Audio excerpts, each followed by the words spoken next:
श्लोक 42 पाठ 1 कुरुक्षेत्र के युद्धस्थल में सैन्य निरीक्षण पहला पाठ।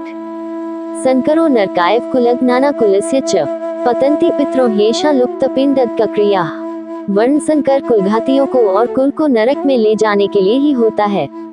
लुप्त हुई पिंड और जल की क्रिया वाले अर्थात श्राद्ध और तर्पण से वंचित इनके पितर लोग भी अधोगति को प्राप्त होते हैं।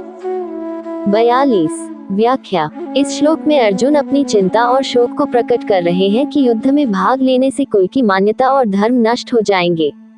उन्होंने ये कहा है कि जो दोष और पाप कुल के नाश का कारण बन सकते हैं, वे वर्णाश्रम के नियमों के उल्लंघन के परिणाम स्वरूप उत्पन्न होते हैं। इन दोषों से जाति और कुल के धर्म जो शाश्वत हैं, वे समाप्त हो जाएंगे।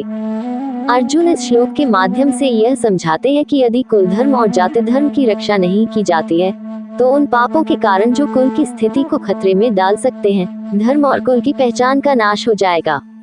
उन्होंने अपने मन में ये चिंता व्यक्त की है कि युद्ध के परिणाम स्वरूप कुल और जाति के धर्मों का निराधार हो जाना न केवल समाज की व्यवस्था को खतरे में डालेगा, बल्कि संपूर्ण धर्म का विनाश भी करेगा। इस प्रकार अर्जुन ने युद्ध के विनाशकारी प्रभावों को उजागर करते हुए धर्म और कुल की स्थिरता की महत्वता को व्यक्त किया है।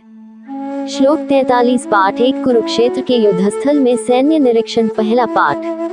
दोषरतः कुलज्ञाना वर्ण संकरकारकैः उत्साद्यन्ते जाति धर्मा कुल धर्माश्च शाश्वता। इन वर्ण संकर कारक दोषों से कुलघातियों के सनातन कुल धर्म और जाति धर्म नष्ट हो जाते हैं। 43 व्याख्या। इस श्लोक में धृतराष्ट्र अपने पुत्र दुर्योधन के बारे में जनार्दन भगवान श्री कृष्ण से प्रश्न कर रहे हैं। वे कह रहे हैं कि परिवार और समाज की धार्मिक मर्यादा जो उच्छृंखल हो चुकी है, ऐसे लोग जो धर्म का पालन नहीं करते, वे निश्चित रूप से नरक में निवास करते हैं। उत्सन्न कुल धर्माणा का अर्थ है धर्महीन कुल या परिवार, और नरके नियतम वासो का अर्थ है नरक में निश्चित निवास। इस श्लोक में संदेश है कि जो लोग अपने कर्तव्यों और धार्मिक दायित्वों को त्याग देते हैं, उनके लिए नरक का निवास निश्चित होता है। ये श्लोक समाज और परिवार की धार्मिकता और उसके प्रभाव को स्पष्ट करता है, और यह भी बताता है कि धार्मिक मूल्यों का पतन दंड की ओर ले जाता है।